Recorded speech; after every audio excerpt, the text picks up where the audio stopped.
전체 에너지 구성 비율이 궁금하다 하셨는데, 또 어려운 질문 하셨네요. 이게 뭐냐면은, 우리나라를 보게 되면은, 우리나라를 갖다 기준으로 보죠. 우리나라 기준으로 보게 되면은, 화력이 대략 한 60에서 65% 잡습니다. 원자력이 25%에서 30%를 하고요. 그 다음에 재생에너지가 뭐 기타, 재생에너지 기타 해서 5%에서 10% 합니다. 이렇게 하는데, 지금 이것이, 이제 바뀌는 것이 뭐냐면은, 확전이 주인공이었어요, 사실은. 사실은 지금 전 세계적으로 봐서도, 그 미국 같은 경우도, 원자력 차지율이 한 20% 정도밖에 안 돼요, 사실. 그러니까 사실은 이게, 지금 에너지의 주역은 화력이에요, 화력. 그 다음에 원자력은 조연이에요. 근데 아카데미상 제가 얘기를 합니다. 아카데미상이 주연상만 있느냐, 조연상도 있고, 영화가 잘 되려면은 빛나는 주연이 있어야 돼요. 그 원자력이 바로 그 빛나는 주연 역할을 해온 거예요. 해왔는데, 사실 이 그런 화력 발전 갖다 대부분은 지금 재생에너지가 들어오는 거예요. 반대는 아닙니다. 반대합니다. 근데 재생에너지를 100%할 수 있냐? 할 수 없습니다. never ever 할 수 없습니다. 그래서 빛나는 조연에서 원자력이 어떤 많은 역할을 할 것이냐. 그것이 전 세계적으로 봐서 17%에서 현재 10%까지 줄었는데, 이것이 아까 그 IE에서 얘기한 것이 뭐냐면은 최소한 16%까지는 올라간다는 것이 이거 전 세계적으로. 그게 전 세계적인 뜻은 뭐냐면은, 원자력 발전은 전 세계 190개 국가 중에서 32개 국가가 지금 하고 있습니다. 그것이 늘어나면 한 50개쯤 되지 않을까 싶어요. 그렇다면 그 원자력을 하는 국가에서는 더블, 적어도 한 30%까지는 최소한 갈 것이다. 그리고 이게 무탄소 전을 정말 밀어붙인다면 그 이상 갈 수 있죠. 그 이상 갈 수 있죠. 그거는 간단하게 답을 할 수 있는 거는 아니에요. 간단한 질문은 아니라서. 하지만 제가 분명히 말씀드리는 이 원자력 에너지가 적어도 지금의 역할 이상은 간다라는 걸 말씀드리는 건 분명할 수 있습니다. 사용후 해결력, 이게 말씀드린 대로 제4세대 원전, 예를 들면 소디움 패스트 리액터 이런 것들, 그 다음에 뭐 몰튼 솔트 리액터라 해가지고 뭐 액체연료를 사용하는 것들은 사실은 좀 이 그 사용 후 해결력을 태울 수가 있어요. 그 안에서 태울 수가 있어서 이런 걸 쓰게 되면은 사용 후 해결력을 많이 처분하는 것도 많이 양을 줄 수가 있습니다. 줄 수가 있고, 이 기술이 없는 건 아니에요. 없는 건 아닌데 이러한 기술을 사용하기에는 아직은 우리가 친하지 못한 것 같아요. 이게 기술이라는 것이 좀 자동차도 말이죠. 보시게 되면 좀 이 사람이 친해져야지 전기차 이런 거 가거든요. 비슷해요. 그런데 좀 시간이 걸리고 비싸요. 이게 기술이 아무리 좋아도 이게 시장에 성공하려면 경제성 이 반드시 있어야 됩니다. 근데 4세대 원전이 이게 퍼지지 못하는 이유가 비싸서 그래요. SMR 좋은 거 우리가 이미 오래전부터 1970년대부터 우리가 알고 있었는데, 이것이 실용화되지 못하고 퍼지지 못한 게 뭐냐면은 경제성에서 어려움이 있었던 거예요. 근데 이게 모듈라라는 개념을 이용해 가지고 이걸 해보자라고 그래가지고 드디어 오고 있는 거죠.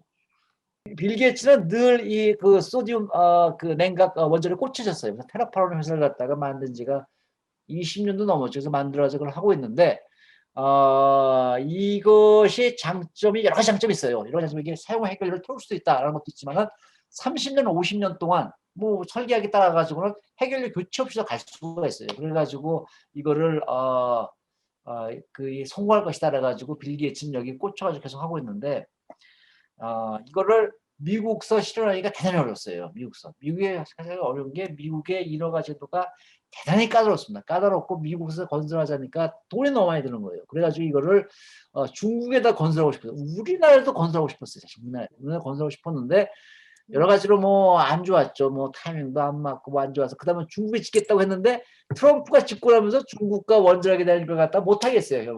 원자력은 이제 뭐 이게 전략 기술이니까 안 된다. 그래가지고 빌 게이츠가 중국도 못해서 백악관 가서 트럼프한테 막 항의했죠. 이게 중국에 가서 하고 싶은데 너 때문에 못한다. 이거 풀어달라 했는데 결국은 다 못해가서 이제 미국에서 이제 SMR 이거 밀어주겠다고 보니까 그럼 한번 와이오밍에다 지어보겠다라고 하고 있습니다.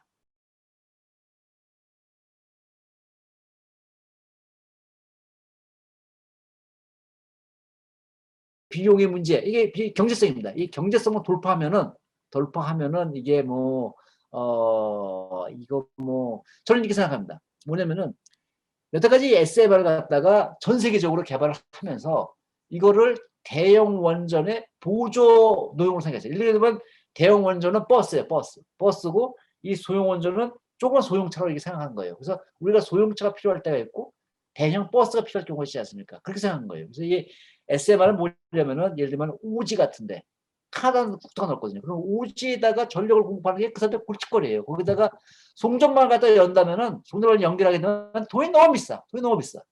거기다가 또 디젤 갖다 하게 되면 디젤 맨날 퍼날라야 돼. 그것도 너무 비싸. 러시아도 시베리아 같은 게 항상 문제입니다. 그리고 오지 같은데 또 군사적인 목적 이런 데가 컸습니다. 그런데 SM만의 경제성이 만약에 대형 원전을 갖다 이길 수 있다면은 저는 제가 주장하는 거 그겁니다. 쉬운 문제는 아니죠. 이길 수 있다면 why not? 우리가 APR 1700 신한으로 3, 4억의 다음에 우리가 또 만약에 원자력 진다면은 우리는 SM을 짓지 못할 이유가 없습니다. 그래서 이걸 만약에 이게 경제성을 갖다가 어떻게 확보하느냐는 게 지금 뭐 머리를 싸매고 상황인데 저는 이걸 보조 개념이 아니고 대형 원전의 보조 개념이 아니고 대형 원전을 대체하는 이걸 완전히 갈아 끼우는 대체하는 노형으로 개발해 보자라고 푸시를 하고 있는데 이렇게 밀어붙이고 있는데 파이팅 해야죠. 파이팅 해야죠. 생태계에 관련된 거는 뭐 피할 수가 없어요. 뭐 육상에다가 하게 되면은 그 저주파 섬인데 제가 송도에 그 해상 풀려 있습니다. 거기에 가끔 그쪽에 이제 갈 때가 있었는데 하면은 파도 소리 비슷한 게 소음이 들려요. 한 400~500m 쯤 가면은. 근데 바다에 가면 적어도 일단은 사람 사는 곳에는 안 들리죠. 그럼 이제 물고기들이 그걸 듣는데 그럼 물고기들이 어떻게 될 것이냐? 아이고 그거 제가 잘 모르겠습니다. 그 물고기들의 저거 이제 어민들께서 뭐 그런 물고기 어획량이 줄지 않느냐 이런 걸 말씀을 하시는데 아직까지 뭐 해양 그 좀 시간이 좀 걸려요. 과연 그래가지고 물고기들 피할 것이냐라는 거는 약간 좀 뭐 시간이 걸리고요. 해양 풍력도 제일 어려운 점은 비싸요. 그게 바다에 짓는 것도 비싸고 밑에다가 앵커를 박아야 되거든요. 그것도 비싸고 그걸 육지로 끌어오는 것도 비싸요. 육지로 끌어오는 것도 비싸서 그 비용 부담이 더 크지. 우리나라에서 사실은 이게 재생에너지 쓰기가 참 적합하진 않아요. 그래도 뭐 재생에너지를 갖다가 어느 정도 비율까지는 뭐 가져가야죠. 저는 뭐 그래가지고 재생에너지 갖다 확대하는 걸 이렇게 반대하지는 않습니다. 하지만 원전이라는 건 정말 필수적인 거예요. 피할 수가 없는 거예요. 그리고 하나 더 말씀드리면은 이번에 탄소 중립이 2050 하면서 원자력 쓰지 않고 뭐 재생에너지 확대해가지고 2050년대면 원자력이 7% 된다 하더라고요. 그래가지고 기획을 냈는데 거기에 여러분들이 행간을 읽어야 될 부분이 있습니다. 그 행간이 뭐냐면은 중국, 러시아부터 전기를 2.3%인가 7%인가 수입하겠다는 게 들어있습니다. 3%도 안 돼요. 2점 몇 프로인데 전기 수입 2점 몇 프로를 갖다 하겠다. 그게 중요한 게 아닙니다. 2점 몇 프로 전기 수입했다면 우리나라 사람들 전략하고 어떻게든 간에 해소할 수 있어요. 수요 관리해가지고. 이게 뭐냐면은 재생에너지 가능성이라서 우리나라가 재생에너지가 전기가 많이 생산되면 엄청나게 많이 나오고 전기가 생산되는데 하나도 안 나와요. 그래서 우리가 전기가 많이 나올 때 그 잉여 전력을 갖다가 중국, 러시아에 보내야 돼요. 중국, 러시아에 보내고 우리가 전기가 모자랄 적에는 중국, 러시아에서 받는 것입니다. 그 차이가 2점 몇 프로라는 거예요. 뒤집어 보면은 그걸 살펴보게 되면 우리가 잉여 전력을 갖다가 중국, 러시아에 어떨 때는 30%, 40% 보내야 되고 우리가 전력 갖다 필요할 적에 중국으로부터 28%, 38%를 수입해야 될지를 모른다는 거예요. 그것이 중요한 거예요. 그것이 중요한 것이지. 근데 거기는 그런 말 하나도 없고 우리가 그 중국, 러시아부터 전기를 갖다가 2점 몇 프로 정도 뭐 갖다 쓰겠다.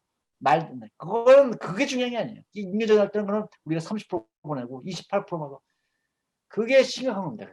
그게.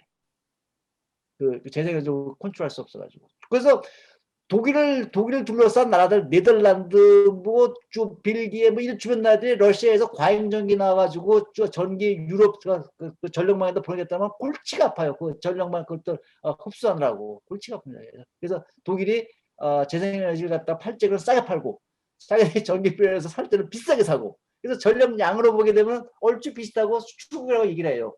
돈으로 따지게 되면 형편없죠. 따지면.